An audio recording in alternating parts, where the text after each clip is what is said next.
राम राम। जैसा कि मैं पिछले प्रसंग में बता रहा था कि राम जी ने कहा मैं लंका में एक शांति दूत भेजना चाहता हूं। सुग्रीव जी ने हनुमान जी का नाम लिया। राम जी ने कहा नहीं, हनुमान जी को नहीं भेजा जाएगा, इस बार शांति दूत बनाकर युवराज अंगद को भेजा जाएगा। अंगद जी राजदूत के रूप में संधि करने के लिए जाने की तैयारी करने लगे। उन्होंने वंदन किया प्रभु श्री राम को। आपके सभी कार्य तो प्रभु स्वयं सिद्ध हैं। आप तो मात्र मुझे आदर दे रहे हो, फिर भी आप मुझे रावण की सभा में भेजते हो। आपने मुझे इस योग्य समझा, मेरा आपने मान बढ़ा दिया। तो एक सूत्र दो महाराज कि मुझे रावण के साथ किस विषय पर चर्चा करनी है। राम जी कहते तुझे रावण को कल्याण की बातें कहनी हैं, और अगर वो ना माने तो फिर अपना जो भी तुम्हारे मन में आए वो कार्य करना है। शंकर जी को हृदय में धारण करके जब अंगद जी रावण की सभा में आए, उन्होंने द्वार पर आकर कहा कि मैं रामदूत हूं, मुझे रावण से मिलना है, मैं शांति वार्ता के लिए आया हूं। द्वार से अंदर सूचना गई, दरबार तक गई। उन्होंने कहा आने दो। अंगद जी के हाथ में गदा थी। उन्होंने कहा पहले ये शस्त्र, शांति दूत हो तो ये शस्त्र नीचे रख कर जाओ। अंगद जी ने उनके पास शस्त्र नहीं रखे, हवा में उड़ा दिया। वो सीधा उनके शिविर में आकर गिरा। सुग्रीव जी ने वो संभाल कर उनकी गदा रख ली। अब अंगद जैसे ही रावण की सभा में आए, पहला जय घोष किया, जय श्री राम। अब जैसे ही अंगद जी उस सभा में आए, सारे सभासद खड़े हो गए। रावण का आदेश था मेरे भाई बहन अपने सभासदों को कि अगर दरबार में ब्रह्मा जी भी आए तब भी तुमने सम्मान में खड़ा नहीं होना। लेकिन एक राम भक्त के आने से सारे खड़े हो गए। क्यों हो गए?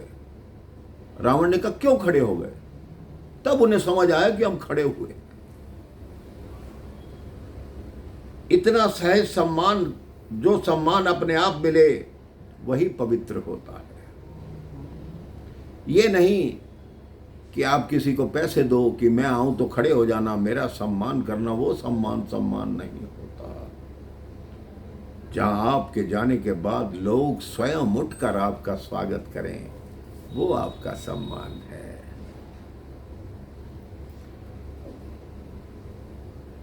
अब आधे लोग तो ये समझ रहे थे मेरे भाई बहन के हनुमान जी दोबारा आ गए। रावण कहते अरे वानर, कौन है तू? राजदूत में के रूप में आए व्यक्ति से ऐसे नहीं बोलना चाहिए। अंगद ने कहा, अपनी बुद्धि का प्रदर्शन किया। अंगद ने सोचा कि मैं तो समझा था बहुत बड़ा राजनीतिज्ञ और बुद्धिमान है, पर भाषा से पता लगा तो तेरे में तो ऐसा कुछ भी नहीं है। तेरे बोलने की भाषा ही ऐसी। कहां से तू 4 वेद, शेष, शास्त्र, 18 पुराण पढ़ा हुआ है? तेरे को यह भी नहीं मालूम कि राजदूत से कैसे बात की जाती है? अगर मैं वानर हूं तो तू कौन सा व्यक्ति है? तू भी तो राक्षस है। मैंने तो नहीं कहा अरे ओ राक्षस। मैं तो फिर भी महाराज कह के बाद, तेरे 10 सिर हैं, तेरी 20 भुजाएं हैं, तू भी किसी जानवर जैसा ही लगता है। अंगद ने कहा रामदूत हूं, मेरे पिता के साथ तेरी मित्रता थी, इसलिए हित के 2 शब्द कहने आया हूं। और तेरे को यह नहीं ज्ञात रावण कि जब कोई राजदूत आता है तो उसे बैठने के लिए आसन दिया जाता है। रावण कहता है तुम तपस्वी के राजदूत हो, जो खुद भिखारी है उसके दूत को आसन क्यों दो? अंगद कहता कोई बात नहीं, मैं अपना आसन स्वयं बना लूंगा। अंगद जी ने अपनी पूंछ बढ़ानी शुरू की। मेरे भाई बहन, जितना ऊंचा रावण का सिंहासन था उससे एक हाथ ऊंचा अपना आसन अपनी पूंछ से बना लिया। इसके पश्चात दोनों के बीच में क्या वार्ता हुई, इस संदर्भ में मैं आपको अगले प्रसंग में बताऊंगा। राम राम, जय श्री राम।